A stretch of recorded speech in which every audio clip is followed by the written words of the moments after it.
say, well, they don't hurt us and stuff, they return us. Well, here's the thing. First of all, they're intelligent, so they're not, when they return you, they probably don't want to draw attention to something that they don't want attention drawn to, so they're probably not going to want to hurt you or just drop you from their ship 1,000 feet and cause investigations and stuff. They're probably going to want to return you, not because they have empathy, but because they don't want to have attention drawn on them.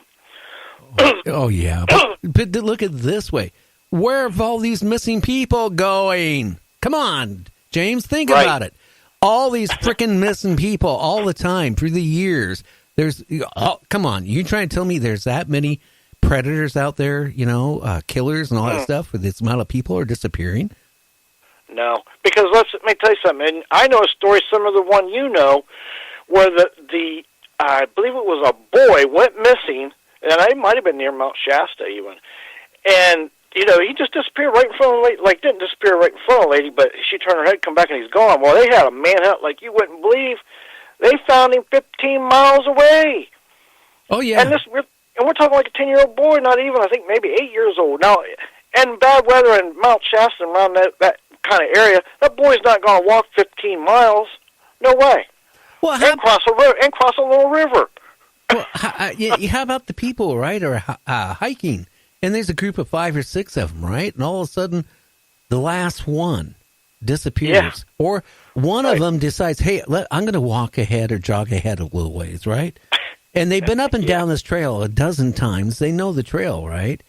But all of a sudden, that person is gone. Or the case where there was a woman jogger and her friend, she jogged this path quite often. And she tells her friend, well, I'm just going to jog up to the top. I'll meet you there, right? And guess what? No sign of her, But they did find her remains a week or so later. Jeez. It's strange.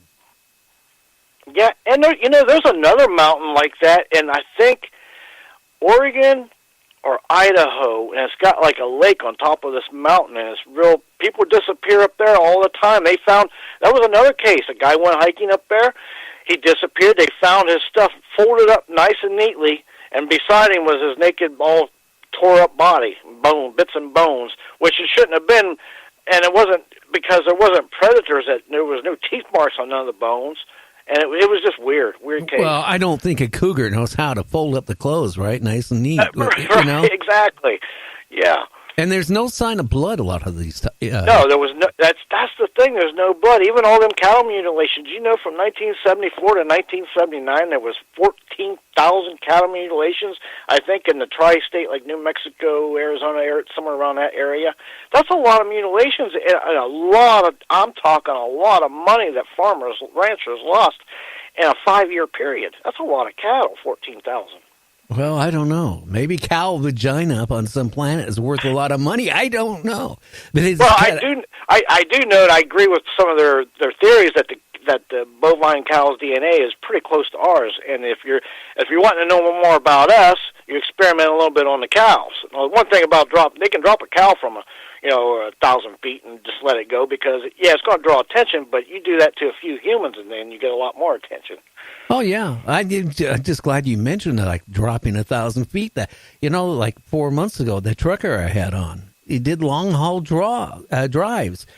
He looks out, his cab window, and he sees this cow going up in space, head first, right? Butt down, going up with a light. And he didn't see no chain, he didn't see no cables, and you know what? He didn't see no helicopter.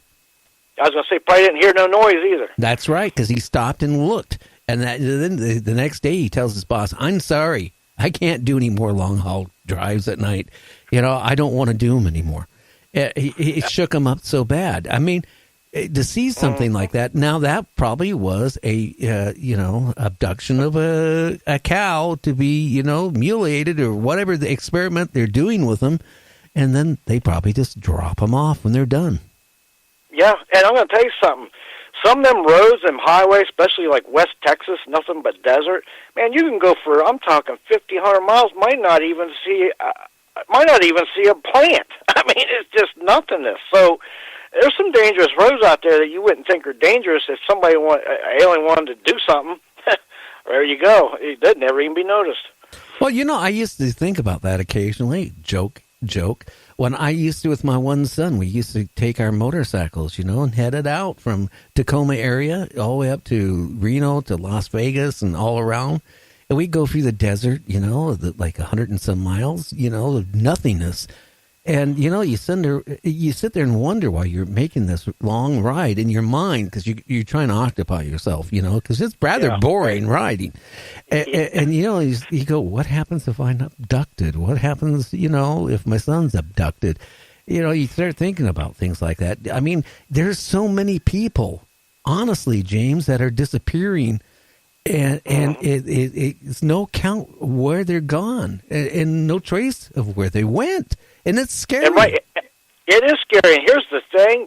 If you look at this day and age, just about everybody from a 7-year-old on up has a phone which has a camera, a recorder. They have all kind of recording devices. Just about every human, and at least in our country, from about 7 years up. So in order for all these people to come up missing, surely somebody's going to record something or track a phone or something, So in order for that not to happen, somebody's got to be highly intelligent and be able to expose and do away with this stuff and know what they're doing, like aliens. Well, all I can say is, there might be some species of aliens that don't want to harm us, okay? They really don't. But they're not looking at, I don't think they're doing any more than looking at us as we would look if we found a tribe in the Amazon that we never found before, right? We'd want to study them, wouldn't we? Yes. We wanted to see how come they're still primitive? How come they're, and you know what else? If we discovered a tribe out in the middle of the Amazon, you know what we would do? We wouldn't disturb them. We would watch them, but we wouldn't come in and I bet we wouldn't come in and disturb them and make them go be more modernized. We would do what you just said, watch them, maybe, see what's going on and whatnot like that. I don't know. Same process, yeah, exactly. So I think there's a lot of people who have been abducted. They don't realize it. I don't even know it. I do think that we are being visited by aliens. And I'm stressing now, you can hate me for this.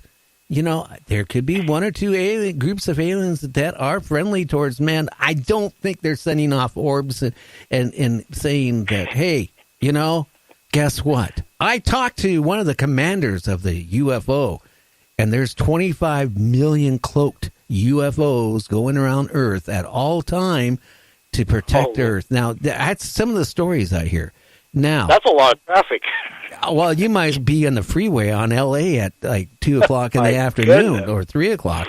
There's people that believe that, and they think that the aliens are working for God, and I hate to say it. I mean, I don't think so. I don't really think so. I mean, put it this way: if our technology was advanced by 500 years. Okay, let's face it. We are so backwards yet, where we have to right send a rocket if we want to go to the moon, which they're talking about again, huh? Or you want to don't even get me going down that rabbit hole. I laughed when I read that on the news this morning. I actually laughed for 5 minutes, and then after that, for about another 2-3 minutes, I go, I'm sorry. But anyway, going to like Mars, okay? Our technology is basically put fuel in a rocket, right? Like a Bic lighter, and ignite it and take off, okay? That is no technology. It's not going to get us any farther than Mars, and who knows if it actually will get us to Mars. And it's a one-way trip anyway. So Well, here's the thing: the Van Allen radiation belt. Okay, I don't even know if we've ever had I don't think we have the technology to survive going through it. Okay, and even all our space shuttles, everything that goes up there. Now, that's supposedly, I think, somewhere around 1,000 miles out, but we don't get no more further than 200, 250 miles out, I believe, something in that ballpark. So we're not even getting close enough to it to even be affected by it. And I think the one time they did get a little bit closer, there was a problem with one of they had to come back or had some kind of problem. But That's a big issue. I mean, and then if you think about it, the technology in 1969, the computer that ran that whole mission was the size of my house. Today we call it our smartphone. And that guided to, because listen, if there was one thing wrong by just the littlest of littlest things, those guys weren't coming back. Everything had to be so precise and no mistakes. And so with that technology, a computer size of a house as a smartphone now, got them there and back. Through the radiation belt, it's just a lot of variables. It's hard to swallow sometimes. It just is. Well, put it this way. And here it is 50 years later, and we don't get anywhere close to the moon. I don't know. I wouldn't want to be on there on a spaceship in a capsule going to Mars, and then the time I get to Mars, I go take a pee and my penis is glowing. Yeah, that's pretty sick. That may give you a little bit of PTSD for sure. Oh yeah, or it drops out onto your feet. Then your ears, and then your fingers start. Oh, I'm sorry. I remember this, one of those alien movies where they went up in space, and the guy came back, and he kind of like slowly over a few days like fell apart. It sounds like it. Well, here's the thing: going to Mars. Listen, you can't just get up and go to Mars. You have to do it. It's got to be a certain time because of the orbits. Because Mars is closer to a certain. So many, every like 2 or 2.5 years or something like that. I don't know the exact time, but it's closer in orbit to us, and you've got to do it just right, or else and instead of it being like a 4-year trip or 5-year trip, it's like 7 or 8-year trip.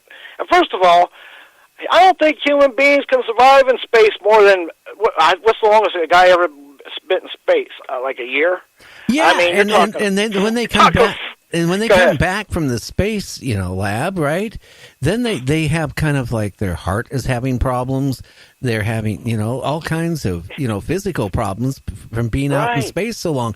Now you imagine to go like through all the different. How did we know how many other radiation belts there are going to go through? Oh, exactly. And here's the other thing: mankind wasn't made to be in space more than a certain amount of time. Sure as hell, not a year, not 4 years, not 5 years. We have to have the technology to be able to survive where our body and our muscles don't break down, our organs don't start to break down, because that's what happens. Yeah, I mean, we don't have the... In other words, James, what you're telling me, we don't have the technology yet unless the government releases one of their UFOs they have captured. There you go. Yeah, but they're probably won't do that. What they're going to do is saying we can do it. We just need $1 gazillion. So they want to get.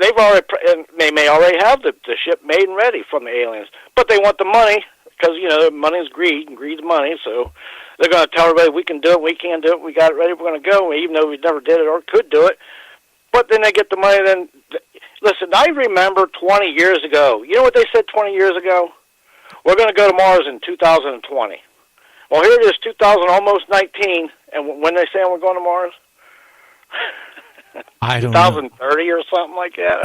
I don't know. Actually, you have the one guy talking about in the next year or two, the SpaceX or whatever that is.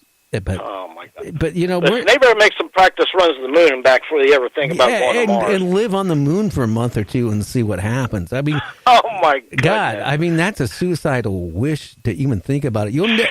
My feeling is they won't even, with our technology, they won't even make it to Mars in one piece, alive. With our technology, I don't even think we're going to get to the moon. I don't even think we're going to get past the radiation belt, which is between us and the moon. But I'd love to be proved wrong. Yes, so would I.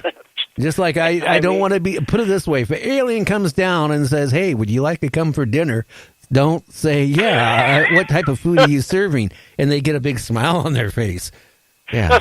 I used to tell my friends, if your car breaks down way out in the middle of nowhere in the country, and this old couple comes up to you and says, hey, you want to come and have some victuals with us? Don't do it. Yeah.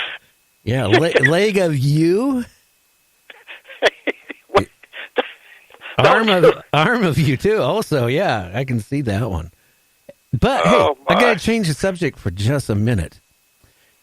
I've been talking now since our president put the tariffs on, with China. Okay, I've been telling everybody, and people have emailed me. Hundreds of people have emailed me for the last month and a half saying I don't know what I'm talking about. They said, I am wrong, okay?